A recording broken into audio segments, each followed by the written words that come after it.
चलिए टेंथीज, ये एक बैच शुरू कर रहे हैं। ये वाला जो वीडियोस का पूरा सेट आएगा ये सिर्फ टेंथीज के लिए होगा। इसमें हम सोशल स्टडी को कवर करेंगे, सोशल साइंस को। सोशल साइंस में हमारी 4 बुक है, जिसमें हिस्ट्री में आ रहा है चैप्टर नंबर 1 ओनली, ज्योग्राफी में चैप्टर नंबर 1 एंड 3 आ रहा है, इसी तरीके से इको में 1 एंड 2 है, और डेमोक्रेटिक्स में भी 1 एंड 2 है। तो हम चैप्टर बुक वाइज कंप्लीट करेंगे सब कुछ। आज हम ज्योग्राफी का चैप्टर नंबर 1 रिसोर्स करेंगे। ऑब्जेक्टिव बेस होगा, साथ में रहेगा, आपको बेनिफिट मिलेगा इसी का, क्योंकि बोर्ड में क्वेश्चंस फंसने के चांसेस बहुत ज़्यादा होंगे। और मैं आप लोगों को एक सजेस्ट कर रहा हूँ, आप मास्टरमाइंड का क्वेश्चन बैंक ले लीजिए टर्म 1 के लिए, बहुत बेटर रहेगा आपके लिए। मास्टरमाइंड का टर्म 1 के लिए ले लीजिएगा, बहुत बेनिफिशियल है। शुरू करते हैं बच्चों। रिसोर्सेज क्या होते हैं? तो ऐसी चीज़ें जिनको ह्यूमन एक्टिविटी के बेसिस पर यूजफुल बनाया गया उन्हें रिसोर्सेज कहते हैं। ऑप्शन आते हैं, एक्सट्रैक्ट फ्रॉम नेचर नहीं, मैन मेड प्रोडक्ट नहीं, extract from environment, technologically accessible, economical feasibly and culturally acceptable. ये सबसे इंपॉर्टेंट डेफिनेशन बच्चों, यही है डेफिनेशन है प्रॉपर रिसोर्सेज की। ऐसी चीज़ें जो इन्वायरमेंट में अवेलेबल होती हैं, एक्सट्रैक्ट की जाती हैं टेक्नोलॉजी की मदद से, इकोनॉमिकली फीजिबल होती हैं और कल्चरली एक्सेप्टेबल होनी चाहिए। इसके बाद देखते हैं बेटा, undergo which of the following types of resources can tidal energy B put. बच्चों टाइडल एनर्जी कैसी है? टाइडल एनर्जी को बार बार बनाया जा सकता है। तो कैसी हो गई? ह्यूमन मेड है नहीं, नॉन रिसाइक्लेबल नहीं, अबायोटिक नहीं, रिप्लेनिशेबल यानी बार बार रिप्लेनिश की जा सकती है, बनाई जा सकती है। Resources which are served and their quality and quantity have been determined for utilisation are. बच्चों देखो, जब आप रिसोर्सेज को पढ़ोगे उनकी अवेलेबिलिटी के बेसिस पर, तो आप देखोगे डेवलप्ड रिसोर्सेज वो रिसोर्सेज होते हैं जिनके बारे में हमें पहले से पता है, ठीक है, कि इनकी क्या क्वालिटी और कितनी क्वांटिटी में किस जगह पर अवेलेबल है, तो इसका आंसर डेवलप्ड रिसोर्सेज बनेगा। Resources of ownership are, ownership के बेसिस पे देखेंगे तो इंडिविजुअल रिसोर्सेज होते हैं, है ना, national resources, community resources, international resources पढ़ोगे तो आप ऑनरशिप के बेसिस पे प्लांटेशन भी ऑनरशिप में, इंडिविजुअल में, पार्शियल लैंड भी ऑनरशिप के बेसिस पर है, पॉन्ड्स भी। देखो पार्शियल लैंड और पॉन्ड्स कम्युनिटी का हो गया, प्लांटेशन हो सकता है इंडिविजुअल हो। इसका आंसर बनेगा ऑल ऑफ दीज, ठीक है, ऑल ऑफ द अबव। अगले क्वेश्चन पर जाते हैं। On the basis of its origin resources can be classified into. Origin के बेसिस पर, ओरिजिन मतलब किस तरीके से रिसोर्सेज बने हैं, इस बेसिस पर अगर हम बात करें तो रिसोर्सेज 2 तरीके के हो सकते हैं, बायोटिक एंड नॉन बायोटिक या अबायोटिक, ठीक है। तो बायोटिक एंड अबायोटिक को याद रखिएगा, और क्लासिफिकेशन को जरूर याद रखिएगा कि क्लासिफिकेशन किस तरीके से किया गया था। ये तो ओरिजिन के बेसिस पर हो गया, इसी तरीके से उनकी अवेलेबिलिटी के बेसिस पर हो जाएगा, उनके ऊपर ओनरशिप के बेसिस पर हो जाएगा। तो क्लासिफिकेशन को जरूर याद रखिएगा यहाँ पर। नेक्स्ट है इंडिविजुअल, कम्युनिटी, नेशनल, इंटरनेशनल, ये ओनरशिप के बेसिस पर है, तो ऑनरशिप के बेसिस पर रिसोर्सेज को क्लासिफाई किया गया। देखो not classify on the basis of development, development के स्टेटस, अगर डेवलपमेंट के स्टेटस की बात करें तो इसमें पोटेंशियल, रिजर्व, स्टॉक और डेवलप्ड 4 तरीके के आते हैं, लेकिन रिन्यूएबल नहीं आता। रिन्यूएबल और नॉन रिन्यूएबल आता है कि इसको किस तरीके से बनाया जा सकता है। The resources which are obtain from biosphere, biosphere से हमने प्राप्त करे हैं, यानी जो जीवित प्राणियों से प्राप्त करें हमने, ठीक है, इन्हें क्या कहेंगे? तो बायोटिक रिसोर्स कहेंगे। जबकि ऐसी चीजें जो जिंदा नहीं है उनसे मिलेंगे तो अबायोटिक रिसोर्स कहलाएंगे। इनमें से कौन सा रिसोर्स है जिसे नेशन के द्वारा एक्वायर्ड किया जाता है? बच्चों देखो, पूरा देश के रिसोर्सेज होंगे तो नेशनल रिसोर्सेज कहलाएंगे, ठीक है, ये बात याद रखिएगा। Which of the following statement is correct as regard to international resource. International resources कौन से रिसोर्सेज हैं? ऐसे रिसोर्सेज जिन पर कंट्रोल इंटरनेशनल ऑर्गेनाइजेशन का है, ऐसे रिसोर्सेज को हम इंटरनेशनल रिसोर्सेज कहते हैं। जैसे आपने पढ़ा होगा 12 नॉटिकल माइल से दूर के जितने भी हमारे, इससे बाहर के जितने भी सी ओशंस हैं वो इंटरनेशनल रिसोर्सेज में आते हैं, ठीक है। तो ए आंसर बनेगा ऐसे रिसोर्सेज जिन्हें इंटरनेशनल इंस्टीट्यूशन रेगुलेट करती हैं। Resources which are found in region but have not been utilized are. देखो किसी रीजन में पाए तो गए हैं लेकिन अभी उनका इस्तेमाल नहीं हो रहा है, अभी नहीं हो रहा तो फ्यूचर में होगा। इसका मतलब वो क्या है? वो पोटेंशियल है। क्या है वो? पोटेंशियल है। ये बात देखिए, इसमें कंफ्यूज मत होइएगा। डेवलप्ड वो जो जिनकी क्वालिटी क्वांटिटी पता है और यूज भी हो रहे हैं। पोटेंशियल वो जिन्हें प्राप्त मतलब ढूंढ तो लिया गया लेकिन उनका यूज नहीं हो रहा, अभी फ्यूचर में होगा। आगे देखते हैं, नेक्स्ट क्वेश्चन है। नेक्स्ट क्वेश्चन कह रहा है बच्चों हमसे, which of the following statement is true about the term resource, resource के बारे में क्या सही बात है? फ्री गिफ्ट नेचर के बिल्कुल नहीं, ह्यूमन एक्टिविटी के बेसिस पर ये रिसोर्सेज बनते हैं, ये स्टेटमेंट बिल्कुल सही स्टेटमेंट जा रहा है, ठीक है, ह्यूमन एक्टिविटी के बेसिस पर रिसोर्सेज बनते हैं। The all the things which are found in nature, ऐसा भी नहीं है। The things which can not be used, ये भी नहीं है। तो आंसर हो गया बी, जो ह्यूमन एक्टिविटी के बेसिस पे फंक्शन करते हैं। अगला देखते हैं प्लॉट, मेरा प्लॉट हो सकता है, मेरा घर हो सकता है, मेरी दूसरी प्रॉपर्टी हो सकती है, तो ये किस तरीके की ओनरशिप हो गई? इंडिविजुअल, ठीक है, तो आंसर बनेगा A, individual resource. Resources that take long geological time for their formation are called, ऐसे रिसोर्सेज जिन्हें बहुत लंबा समय बना है, लगा है बनने में, तो बेटा अगर एक बार खत्म हो गए तो दोबारा ये हमें मिलेंगे? नहीं मिलेंगे, क्योंकि इन्हें दोबारा बनाने में फिर से बहुत लंबा टाइम लग जाएगा। जैसे पेट्रोलियम हो गया, कोयला हो गया, है ना, तो ये किस तरीके के रिसोर्सेज है? नॉन रिन्यूएबल रिसोर्सेज हैं। आगे जाते हैं, the availability of resources is necessary condition for development. देखो जरा ध्यान से समझना, जो रिसोर्स होते हैं उनकी अवेलेबिलिटी होती है डेवलपमेंट के लिए जरूरी होती है, चाहे वो कोई भी रीजन हो, कोई भी कंट्री हो, या हम बात करें कोई भी स्टेट हो, ठीक है। किसी भी स्टेट के डेवलपमेंट के लिए जो रिसोर्सेज की अवेलेबिलिटी है वो बहुत ही नेसेसरी कंडीशन है। जिस स्टेट में रिसोर्सेज ज़्यादा होंगे वो स्टेट ज़्यादा डेवलप्ड होगा, जिस स्टेट में रिसोर्सेज कम होंगे वो स्टेट कम डेवलप्ड होगा। लेकिन कंट्री के रीजन की बात करते हैं तो बच्चों जापान के पास रिसोर्सेज की अवेलेबिलिटी कम है लेकिन ज़्यादा डेवलप्ड है, ठीक है, तो वहाँ उसका जो डेवलपमेंट है वो रिसोर्सेज पे डिपेंड नहीं है। रीजन की बात करते हैं तो छत्तीसगढ़ रीजन में आ जाते हैं। छत्तीसगढ़ रीजन में रिसोर्सेज बहुत अवेलेबल है लेकिन डेवलपमेंट उतना ज़्यादा नहीं है। तो किसी भी स्टेट का जो डेवलपमेंट होता है वो डिपेंड करता है रिसोर्सेज पर। Resources are a function of, resources किस चीज़ का फंक्शन है? अभी मैंने बताया था ह्यूमन एक्टिविटी का। हम जो काम करते हैं उसी के बेस पर हम पत्थर को, धूप को अपने लिए मतलब यूजफुल बना देते हैं, तभी वो रिसोर्सेज बने ना। तो ह्यूमन एक्टिविटी की वजह से ऐसा हुआ है।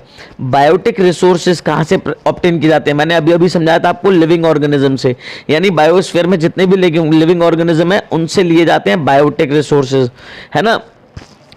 अब बच्चों देखो जरा, पहला देख रहे हैं biosphere and include living organisms, दूसरा क्या रखा है biosphere and include non living components. जरा ध्यान से देखना, बायोटिक रिसोर्सेज में नॉन लिविंग कंपोनेंट्स भी जुड़े होते हैं, हाँ या ना?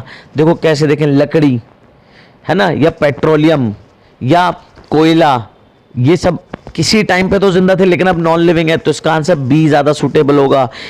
ए में तो सिर्फ लिविंग ऑर्गेनिज्म की बात कर रहा है, तो पेट्रोलियम और कोयले को कहाँ रखोगे भाई?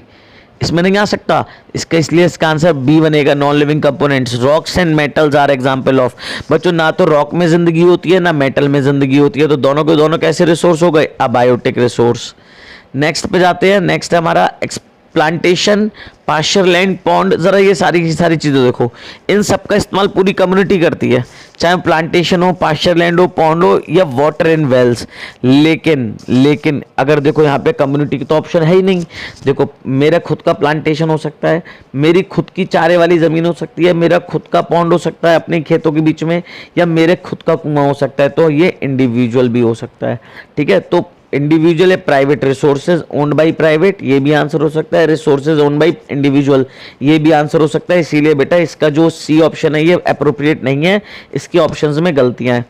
नेक्स्ट पे जाते हैं, resources which are accessible to all the members of community are called. अब कम्युनिटी के सब मेंबर यूज कर रहे हैं तो कम्युनिटी रिसोर्स कहलाएंगे। अगला है resources belonging to the nation are called, nation को बिलोंग करते हैं तो नेशनल रिसोर्सेज कहलाएंगे। ऐसे resources are flow resources, flow resources है यानी लगातार बह रहे हैं, जिनको लगातार यूज किया जा सकता है, समय के साथ कभी खत्म नहीं होंगे, तो ऐसे रिसोर्सेज को रिन्यूएबल रिसोर्स कहा जाता है। क्वेश्चन नंबर 23 पर आते हैं, जो मटेरियल होता है एनवायरमेंट में which have the potential to, जिसके पास पोटेंशियल है कि वो ह्यूमन नीड्स को सेटिस्फाई कर सकता है, लेकिन ह्यूमन के पास अप्रोप्रिएट टेक्नोलॉजी नहीं है उनको यूज करने के लिए, तो ऐसे रिसोर्सेज को हम क्या कहते हैं? तो डेवलपमेंट के बेसिस पर ऐसे रिसोर्सेज को कहा जाता है स्टॉक रिसोर्सेज, यानी ऐसे रिसोर्सेज जो हमारी नीड्स को फुलफिल तो कर सकते हैं, यानी वो रिसोर्सेज तो हैं, लेकिन दिक्कत किस चीज़ की है? दिक्कत इस बात की है कि हमारे पास टेक्नोलॉजी नहीं है उन्हें यूज़ करने की, तो ऐसे रिसोर्सेज कहलाते हैं stocks. Resources which can be renewed again, ऐसे रिसोर्सेज जिन्हें बाद में रिन्यू किया जा सकता है, रिन्यूएबल रिसोर्स कहलाएंगे। ऐसे रिसोर्सेज जो कि एग्जांपल है बायोटिक रिसोर्स का, यानी जिसमें जिंदगी हो, रॉक में होती है, मिनरल में होती है, माउंटेन में होती है, नहीं, फ्लोरा। फ्लोरा कहते हैं किसी एक टाइम पीरियड में किसी एक पर्टिकुलर ज्योग्राफिकल एरिया में जितने भी प्लांट्स पाए जाते हैं उन्हें फ्लोरा कहते हैं, और किसी पर्टिकुलर एरिया में किसी पर्टिकुलर टाइम पीरियड में जितने भी एनिमल पाए जाएंगे उसे फौना कहेंगे वहाँ का। कह रहा है कि जो इनमें से क्या चीज़ है जो नेचर का गिफ्ट है जो ह्यूमन वांट्स को सेटिस्फाई कर सकता है, रिसोर्स है। लेकिन ये फ्री गिफ्ट नहीं है, याद रखना, ऐसा नहीं है फ्री गिफ्ट है लेते चले जाओ लेते चले जाओ।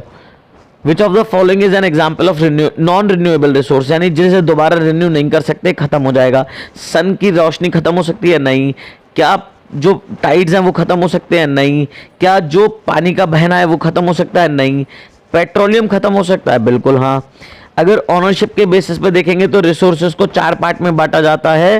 पहला पार्ट होता है बच्चों इंडिविजुअल या प्राइवेट, दूसरा होता है बेटा कम्युनिटी, तीसरा होता है नेशनल, चौथा होता है इंटरनेशनल। तो 4 टाइप में बांटा गया है। हर एक थिंग जो है कि हमारे एनवायरनमेंट में अवेलेबल है, जो हमारी नीड्स को सेटिस्फाई कर सकती है, ये टेक्नोलॉजिकली एसेबल भी है, इकोनॉमिकली खरीदी भी जा सकती है और कल्चरली एक्सेप्टेबल है, इसको हम रिसोर्स कहते हैं।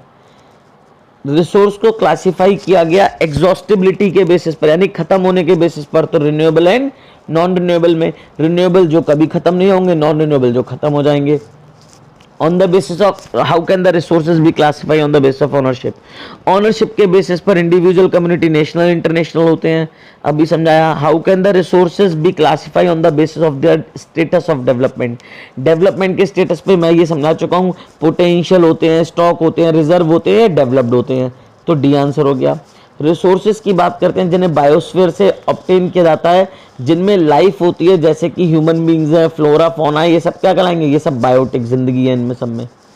इसके बाद देखते हैं बच्चों नेक्स्ट क्वेश्चन, हर वो चीज़ जो कि नॉन लिविंग थिंग से मिलकर बनी हुई है वो कैसे रिसोर्स कहलाते हैं, अबायोटिक रिसोर्स कहलाते हैं। बताइए इनमें से आयरन ओर किस तरीके का रिसोर्स है। तो आयरन ओर को दोबारा से रिन्यू किया जा सकता है क्या, नहीं। बच्चों देखो ये अबायोटिक भी है और नॉन रिन्यूएबल भी है, लेकिन ऑप्शन में अबायोटिक तो है नहीं, तो रिन्यूएबल गलत हो गया, बायोटिक गलत हो गया, फ्लो, ये फ्लो भी नहीं है, स्टॉक है, ये हो गया हमारा non renewable only. How are resources classified, resources को क्लासिफाई करते हैं ओरिजिन के बेसिस पर, यूटिलिटी के बेसिस पर, डिस्ट्रीब्यूशन के बेसिस पर या पोटेंशियल के बेसिस पर। इन सब में से कुछ भी नहीं है, सिर्फ ओरिजिन के बेसिस पर क्लासिफाई किया जाता है, वरना एग्जॉस्टिबिलिटी के बेसिस पर होता है, वरना ओनरशिप के बेसिस पर होता है, या डेवलपमेंट के बेसिस पर होता है। 4 बेसिस पर रिसोर्सेज को क्लासिफाई किया गया है। तो याद रखिएगा बाकी तीनों के तीनों बेकार है, सिर्फ ए आंसर सही होगा। Where are biotic resources sustain from, obtain from, sorry, जो बायोटिक रिसोर्सेज है वो हमें कहाँ से मिलते हैं, तो कहाँ से मिलते हैं, लिविंग बींग से मिलते हैं, जितनी भी लिविंग चीज़ें हैं, है ना। तो आंसर हो जाएगा सारी की सारी लिविंग थिंग्स है। जो बायोस्फीयर है जिसमें जैसे ह्यूमन बींग्स हो गए, flora, fauna, fisheries, live stock कहते हैं जानवरों को, ठीक है ना, मवेशियों को। वेयर आर अबायोटिक रिसोर्सेज, अब अबायोटिक रिसोर्सेज कहाँ से मिलेंगे, अबायोटिक मिलेंगे हमें बच्चों नॉन लिविंग थिंग से, है ना, ऐसे रिसोर्सेज जो नॉन लिविंग थिंग से मिलकर बने हुए हैं। रिन्यूएबल रिसोर्सेज कौन से होते हैं, ऐसे रिसोर्सेज जिन्हें बार बार रिन्यू किया जा सकता है वो रिन्यूएबल रिसोर्सेज हैं। तो बच्चों इसका ऑप्शन बेटर है, सी ऑप्शन देखिए, विच कैन बी रिन्यूड और रिप्रोड्यूस, यानी जिन्हें दोबारा से प्रोड्यूस किया जा सकता है, रिन्यू किया जा सकता है। Which of the following are example of renewable resources, इनमें रिन्यूएबल रिसोर्सेज का एग्जाम्पल क्या क्या, मिनरल और फॉसिल फाइल एक बार खत्म हो गए दोबारा नहीं बनेंगे, सोलर, विंड एनर्जी, वाटर, ये बिल्कुल सही है, ये रिन्यूएबल है। रॉक्स एंड मेटल्स ये भी गलत। Flora, fauna, fishery, live stock, बेटा देखो flora, fauna, fishery, live stock ये रिन्यूएबल है क्या, एक बार खत्म हो गया तो दोबारा बनने में बहुत लंबा टाइम पीरियड लगेगा, तो ये भी नहीं है। Which of the following are example of non renewable, अब नॉन रिन्यूएबल का क्या एग्जाम्पल है बच्चों, देखो नॉन रिन्यूएबल में flora, fauna, fishery, livestock, अब बायोटिक का एग्जाम्पल है, बायोटिक्स में solar, wind energy renewable resources का है, मिनरल्स एंड फॉसिल ये है नॉन रिन्यूएबल का, ठीक है, ध्यान रखिएगा नॉन रिन्यूएबल के एग्जाम्पल में। अब पूछ रहा है हमसे which of the following are resources based on ownership, ownership के बेसिस पर इंडिविजुअल, कम्युनिटी, नेशनल, इंटरनेशनल, तो इंडिविजुअल रिसोर्सेज इसके ऑप्शन में है। तो आज के इस पार्ट में हमने 42 क्वेश्चंस लगाए हैं, नेक्स्ट पार्ट में हम फिर से ट्राई करेंगे कि लगभग 60 क्वेश्चंस तक हम लगा दें, ठीक है। तो बने रहिएगा इस सीरीज के साथ में, मैं आपकी पूरी सोशल स्टडीज में कवर कराऊंगा।